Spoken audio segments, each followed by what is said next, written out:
Hello everybody, welcome back again to my YouTube channel. My name is Kevin Saili. Pada YouTube channel ini teman-teman akan menemukan informasi menarik seputar cryptocurrency. Jadi kalau kalian suka dengan update, technical analysis maupun informasi seputar crypto, make sure kalian subscribe channel ini supaya nggak ketinggalan info-info terbarunya. Teman-teman, pada video kali ini kita akan berikan update untuk dua koin. Yang pertama itu adalah Bitcoin dan yang kedua adalah Sandbox dan Bitcoin. Intinya kedua ini akan saya berikan quick update aja karena memang kita lihat pergerakannya sebenarnya nggak terlalu signifikan banget kecuali Sandbox. Dan untuk Bitcoin sendiri sebenarnya memang saya ngeliat ada satu potensi yang cukup menarik. That's why saya putuskan untuk bahas ini sekaligus teman-teman. So, tanpa lama-lama teman-teman, before saya lanjut lagi, saya mau ingatkan dulu, sekitar 5 hari lalu kita udah sempat bahas soal Sandbox mengenai dia mulai transisi teman-teman ya. Mengenai dia mulai transisi. Jadi, mungkin pada kesempatan kali ini saya akan start dari Sandbox-nya dulu teman-teman. Karena saya pengen sharing sama teman-teman supaya teman-teman dapat nih informasi kayak gimana sih entry point yang baik dan lain sebagainya gitu ya. Nah, ini sebenarnya sharing mengenai Sandbox. Ini adalah analisis kita beberapa hari lalu. Kalau teman-teman lihat, proses Sandbox ini dari yang tadinya trennya cukup signifikan, lalu mulai ada pelemahan tren, dan kemudian berubah menjadi sideways. Ingat teman-teman, sebuah market berubah menjadi uptrend ataupun downtrend ketika kita mulai melihat ada yang namanya transition atau proses transisinya. Dan pada Sandbox sendiri terlihat cukup jelas proses transisinya.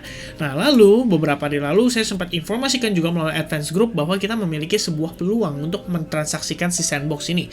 Karena pada time frame 1 jam kita melihat adanya sebuah V-formation dan posisinya V-formationnya ini cukup impulsif, lalu dia terjadi pullback dan setelah itu dia sideways. Artinya sebenarnya kalau pada saat fase ini kita bisa mendapati bahwa apapun marketnya pada saat kondisi ini terjadi itu biasanya dia sedang testing untuk potential higher low. Kalau misalkan dia bisa confirm sideways dan akhirnya breakout dari sidewaysnya itu teman-teman, biasanya sih itu merupakan pertanda bahwa market tersebut sudah siap untuk rally kembali. Artinya berubah dari dari lower low, lower high sequence berubah menjadi higher high, higher low sequence teman-teman. Dan as you can see, hari ini Sandbox perfectly traded dengan posisi dia breakout sangat signifikan dan sekarang berada di kisaran kurang lebih $5,8 teman-teman. Jadi ini yang saya sampaikan dan mudah-mudahan teman-teman bisa dapat informasi atau apapun itu, mungkin ya sekedar sharing lah ya. Ini sekedar sharing lah, salah satu metode yang saya gunakan untuk bertransaksi di cryptocurrency. So teman-teman, nah kita akan langsung lanjut ke pembahasan Sandbox-nya. Jadi untuk Sandbox-nya saya akan bahas dari dua perspektif teman-teman. Yang pertama, itu saya akan review sedikit dari analisis kita yang sebelumnya sudah pernah kita sharing melalui video YouTube terakhir teman-teman. Yaitu pada saat si Sandbox ini mulai memproses transisi. Dan seperti yang kalian lihat ya, kita sudah melakukan identifikasi sedari dini ketika market tersebut sudah mulai melakukan proses transisinya. Dan saat ini kita sudah mendapatkan konfirmasi yang menurut saya cukup oke, yaitu higher high dari high sebelumnya teman-teman ya. Jadi kita udah ngelihat nih di sini udah ada higher low-nya dan sekarang posisinya sudah membentuk higher high. Jadi teman-teman tentunya di sini bisa sedikit menambahkan satu buah trend line pada si Sandbox ini dengan menggabungkan dari ascending triangle yang terbentuk pada time frame 1 jam teman-teman. Jadi kalau misalnya teman-teman lihat saat ini kita simply tinggal copy aja ya si trend line-nya dan kita geser ke bagian atas teman-teman ya. Bagian atas dari si highest level di kisaran tanggal 16 Desember teman-teman. Jadi kita akan mendapati bahwa ada potensi Sandbox di sini bisa tertahan pada area trendline bagian atasnya. Dan tentu saja ini belum valid teman-teman atau belum terkonfirmasi sampai kita nanti ngelihat secara langsung di manakah Sandbox ini akan berhenti. Dan so far teman-teman, good newsnya adalah kita didukung dengan exponential moving average yang juga sudah bullish cross. Artinya tentunya di sini akan memberikan sentimen yang cukup positif bagi si Sandbox. Nah, cuman teman-teman sedikit input buat teman-teman, pada saat kondisi market yang saat ini kita bisa lihat tidak terlalu bergairah, sebenarnya ada baiknya kita consider untuk trading hanya dengan scalping saja. Jadi kita nggak perlu nyari istilahnya home run atau jackpot, karena balik lagi teman-teman, kita nggak tahu nih kapan si Bitcoin akan kembali terkoreksi lagi atau terdecline lagi dari posisinya saat ini. Dan hal tersebutlah yang menjadi antisipasi kita terhadap apapun apapun transaksi yang kita lakukan saat ini. Jadi kalau misalnya teman-teman sudah mendapatkan profit yang lumayan, let's say sudah balik nih istilahnya dengan modalnya atau resiko yang kalian resikokan di dalam satu transaksi itu, gak ada salahnya kalian taking profit dulu teman-teman, sebagian dari transaksi kalian. Jadi kalau saya saat ini motonya simple teman-teman, no home run, no jackpot. Ingat teman-teman, aggressive trader. Alright? So, sekilas untuk Sandbox, potensi target itu ada di kisaran $6,2. Let's say dia berhasil break dari sini. Dan tentunya kalau misalnya kita ngelihat dia ada pullback, pastikan pullbacknya terjadi membentuk semacam corrective pattern. Either itu bullish pennant, either itu falling wedge. Yang pasti jangan sampai dia koreksinya itu seperti ini teman-teman. Nah, kalau koreksinya deep, ada baiknya kalian consider untuk exit dulu before nanti kita bisa re-entry lagi. Alright, so mudah-mudahan cukup jelas dengan penjelasan saya seputar Sandbox ini. Nextnya teman-teman, kita akan update untuk Bitcoin, dan seperti biasa teman-teman, Bitcoin, tapi kali ini kita nggak akan bahas dari time frame daily-nya karena menurut saya kurang lebih gambarannya kita udah paham ya teman-teman. Atau sedikit saya bahas pada time frame daily-nya. Why not, ya kan?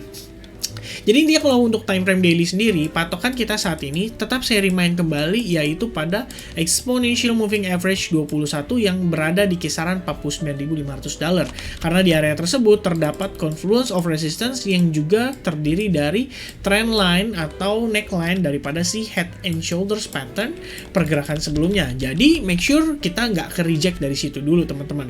Kalau bisa breakout dari sana, maka akan sangat positif untuk pergerakan Bitcoin. Dan teman-teman, seperti yang kalian tadi sudah lihat langsung pada Sandbox, kalian sudah melihat bahwa sebuah proses, sebuah pergerakan itu bisa menceritakan sesuatu kepada kita, dan saat ini itu pun yang menurut saya atau pendapat saya sedang terjadi juga pada Bitcoin. Karena kalau secara chart pattern sendiri kita lihat Bitcoin itu sedang berusaha untuk exit dari si descending channel-nya teman-teman. Descending channel yang sebelumnya terbentuk dari kisaran 10 November kemudian sampai dengan kisaran 2 Desember terakhir, itu kita berkali-kali mendapatkan rejection dari sana. Dan saat ini jika Bitcoin capable atau mampu closing di atas area ini, tentunya ini akan sangat menarik sekali untuk pergerakan Bitcoin ke depannya. Dan satu lagi yang mau saya tambahkan teman-teman adalah seperti yang waktu kemarin, baru banget kemarin saya infokan bahwa Bitcoin ini setelah V-formation ada kemungkinan kita terkena pullback. Balik lagi karena di sini terdapat resistance, dan juga kemungkinan kita akan testing exponential moving average 21 yang saat ini posisinya sudah terjadi bull cross, which means ini sebenarnya udah cukup bagus teman-teman. Nah, tinggal permasalahannya adalah mampukah Bitcoin kali ini itu menutup atau closing di atas recent resistance-nya dia teman-teman ya. Terlepas dari dia sudah berhasil breakout dari si falling wedge pattern-nya tentunya. Tapi kita ngelihat di sini masih ada descending channel yang menunggu si Bitcoin untuk berhasil di breakout dulu before kita memastikan bahwa Bitcoin itu sudah siap rally kembali. Dan seperti yang saya sampaikan pada video Sandbox terakhir, yang penting adalah teman-teman memahami proses yang terjadi pada suatu market dari price action-nya teman-teman. Dari yang tadinya sangat signifikan turunnya berubah menjadi sideways, dan ingat teman-teman, proses berikutnya adalah double bottom, which means harusnya dari yang tadinya turun perlahan itu berubah menjadi mendatar teman-teman. Nah, ini adalah sebuah proses transisi yang menurut saya sangat terlihat cukup jelas dari pergerakan Bitcoin, dan karena di sini kita membentuk juga semacam double bottom pattern lalu berhasil breakout, dan posisinya saat ini perlahan kita sedang menuju ke build up untuk potential uptrend teman-teman ya. Tentunya kalau misalkan Bitcoin berhasil breakout dulu nih dari recent resistance-nya, dan tetap setelah dia breakout pun ada beberapa area yang mungkin akan menjadi obstacle atau resistance bagi pergerakan si Bitcoin, dan salah satunya yang paling kuatnya itu adalah big fan zone sellers yang saya berikan tanda di kisaran area $57.000 teman-teman ya. Nah, selebihnya kalau kita melihat dia berhasil closing seperti ini pada jam 3 mendatang, maka seharusnya pada time frame 4 jam harusnya kita bisa ngelihat ada breakout yang terjadi, dan breakoutnya itu sifatnya sangat positif teman-teman. Sekarang kita coba tampilkan dari dari segi volume, dan volumenya pun sudah ada spike, artinya ini cukup baik untuk potensi pergerakan si Bitcoin. Alright, nah teman-teman, paling itu aja yang bisa saya update terkait dengan pergerakan Bitcoin maupun Sandbox. Tambahan dari saya terakhir adalah kita bisa tambahkan skenario terbentuknya si ascending channel teman-teman pada pergerakan Bitcoin saat ini. Jadi kalau misalnya kita ngelihat nih, dia seandainya mendapatkan rejection dari atau decline dari area terakhirnya, maka kita bisa ngelihat Bitcoin mungkin akan membentuk sebuah chart pattern atau ascending channel, dan intinya sih balik lagi transisi, oke? Transisi yang kita cari teman-teman, which means higher high and then higher low sequence after all. Alright, so I think teman-teman itu aja. Thank you very much buat yang udah nonton video ini sampai selesai. Make sure kalian komen dan juga subscribe channel ini kalau kalian baru pertama kali mampir. Dan jangan lupa teman-teman, kalau boleh sekaligus ya, mungkin beberapa dari teman-teman saya lihat ada yang request untuk membahas seputar Zilliqa. Jadi kalau misalnya menurut teman-teman itu menarik, please make sure kalian komen Zilliqa juga di kolom komentar supaya saya juga tahu apakah teman-teman tertarik jika saya membahas koin tersebut atau ada baiknya kita bahas yang lain. Alright, once again, thank you very much for watching this video. I'll see you guys again in the next update of my YouTube channel. Dan selamat malam, have a nice rest, God bless everyone, cheers.